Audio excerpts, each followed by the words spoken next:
Hello super यारो, कैसे हो आप सब। आई होप आप सब ठीक होंगे। आप सबका स्वागत है सुपर यारो अपडेट्स के एक और एपिसोड में। तो आओ शुरू करते हैं आज के अपडेट्स का सिलसिला।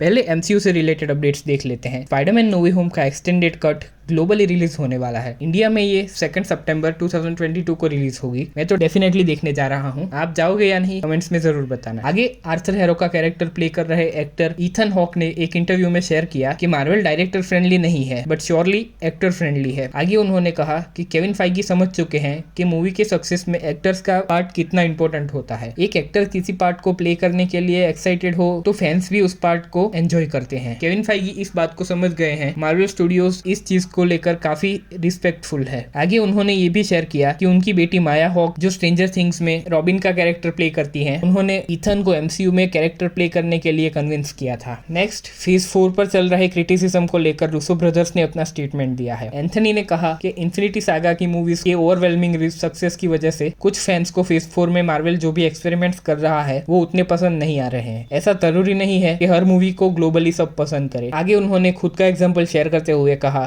कि जब वो 19 साल के थे तो वो U2 नाम के एक बैंड को बहुत पसंद करते थे। फिर MTV के शुरुआत के दिनों में U2 बैंड काफी सक्सेसफुल हुआ। फिर वो वर्ल्ड का सबसे बड़ा बैंड बन गया। तो उन्होंने ये कहना स्टार्ट कर दिया कि वो U2 बैंड से परेशान हो चुके हैं और अब वो उससे नफरत करते हैं। आगे उन्होंने कहा कि अब जब वो सोचते हैं तो पता चलता है कि वो सिर्फ उनका ईगो था, जहां वो खुद को औरों से अलग दिखाने के लिए ये सब कह रहे थे। फिर 10 साल बाद उन्हें रियलाइज हुआ एंड उन्होंने सोचा कि उनको तो U2 बैंड अभी भी बहुत पसंद है। फिर उन्होंने ऐसा क्यों किया। आगे उन्होंने कहा कि आप उन मूवीज के बारे में बोल रहे हो फेज 4 की, जिनको देखने के लिए 10 साल के बच्चे रो रहे हैं। वो डिकेड्स तक याद रखेंगे कि उन्होंने अपने ग्रैंड पेरेंट्स के साथ ये सारे मूवीज थिएटर्स में जाके देखे थे। आगे जो रूसो ने कंटिन्यू करते हुए कहा कि अगर वो चाहे केविन फाइगी को कॉल करके पूछ सकते हैं कि क्या चल रहा है मूवीज के अंदर, बट वो लोगों के साथ जाकर मूवी देखना ज्यादा पसंद करते हैं। स्पाइडरमैन नो वे होम एक इनक्रेडिबल मूवी थी। इसको थिएटर में देखना काफी लंबे टाइम के बाद उनके लिए एक अच्छा एक्सपीरियंस था। आगे उन्होंने कहा कि वो बहुत खुश है कि मार्वल डाइवर्स हो रहा है। मार्वल जो अलग अलग चॉइसेस जैसे कि मूवीज में हॉरर एलिमेंट डालना या फिर बहुत कॉमेडी मूवी बनाना जैसे थॉर लव एंड थंडर, वो उनको बहुत पसंद आ रहा है। मार्वल अभी रिस्क ले रहा है एंड ऑब्वियसली कुछ लोगों को ये पसंद आएगा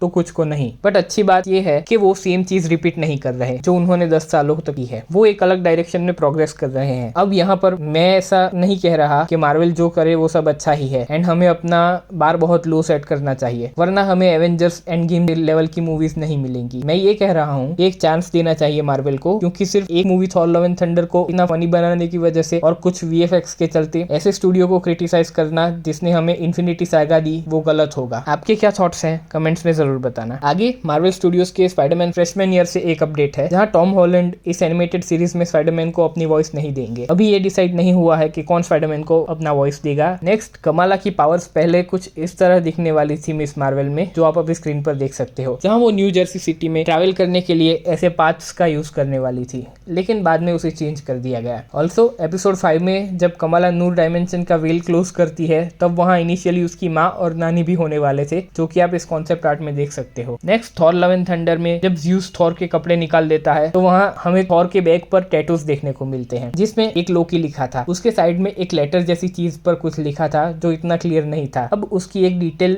मार्वल न्यूज फीड के ट्विटर अकाउंट ने शेयर की है। उस लेटर जैसे दिखने वाले टैटू पर mother, father, Heimdall, Tony and Natasha लिखा था, जो ऑब्वियसली इन सबको एक ट्रिब्यूट है। आगे एक रूमर है जहां ऐसा कहा जा रहा है कि कैप्टन मार्वल 2 यानी द मार्वल्स में कुछ ऐसे सीन्स होंगे जहां ब्री लार्सन यानी कैप्टन मार्वल गाना गाते हुए दिखेंगी। अभी कंफर्म नहीं है, लेकिन कॉमिक्स में ऐसा एक पार्ट था जहां कैप्टन मार्वल एक ऐसे प्लेनेट पर जाती है जहां के लोग सिर्फ सॉन्ग या राइम में बात करते हैं। तो ऐसा हो सकता है कि कुछ सिमिलर हमें मूवी में देखने को मिल जाए। आगे डीसी से रिलेटेड कुछ अपडेट्स है, जहां जैक स्नाइडर ने फाइनली रोलिंग स्टोन के आर्टिकल जिसमें कहा था कि स्नाइडर कट के रिलीज कैंपेन के लिए fake bots and accounts use हुए थे, उस पर कमेंट करते हुए कहा कि वो बहुत ग्रेटफुल हैं फैंस एंड वार्नर ब्रोस के, क्योंकि उनकी वजह से स्नाइडर कट रिलीज हो पाया। अगर ये रिपोर्ट सच्चे हैं एंड आर्टिकल एक बैलेंस्ड आर्टिकल है तो वो होप करते हैं कि फैंस ने जो अच्छी चीजें की है वो भी इस आर्टिकल में होनी चाहिए। ऑल्सो रे फिशर ने इस पर कमेंट करते हुए कहा कि ये रिपोर्ट्स फेक हैं और द रोलिंग स्टोन को जल्दी से जल्दी इसे करेक्ट करना चाहिए एंड अपने सोर्सेज को एक बार चेक करना चाहिए। नेक्स्ट, और एक अपडेट है जैक स्नाइडर की जस्टिस लीग तारीख से, जहां रोलिंग स्टोन के अकॉर्डिंग 2017 में जैक स्नाइडर ने 2 आवर्स एंड 18 मिनट्स की मूवी वार्नर ब्रोस के डिपार्टमेंट हेड को दिखाई थी, जो देखने में बिल्कुल जॉयलेस एंड अनवॉचेबल थी अकॉर्डिंग टू वार्नर ब्रोस के डिपार्टमेंट हेड। अब ये सच है या नहीं वो तो उनको ही पता, बट अब जैक स्नाइडर से रिलेटेड एक के बाद एक काफी सारे रूमर्स आते ही जा रहे हैं। नेक्स्ट सोनी के मार्वल के स्पाइडरमैन यूनिवर्स से अपडेट्स हैं, जहां मैडम वेब की मूवी पोस्टपोन हो गई है और वो अब अक्टूबर 6, 2024 को रिलीज होगी, जो पहले जून 7, 2024 को रिलीज होने वाली थी। अब उसकी जगह पर जून 7 को